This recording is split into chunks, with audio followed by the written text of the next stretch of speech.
kasama ng siguro. rice. Yung dyan naman kasi 700 to 800 ang kasama niya. Bakit naman ng 800? Alak. Siguro yung rice na lang, ma'am. Pero tanong natin si Sir Gab, tsaka si ano. Tayo natin.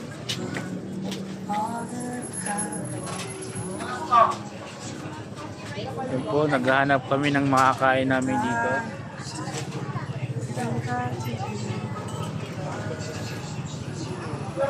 Sir,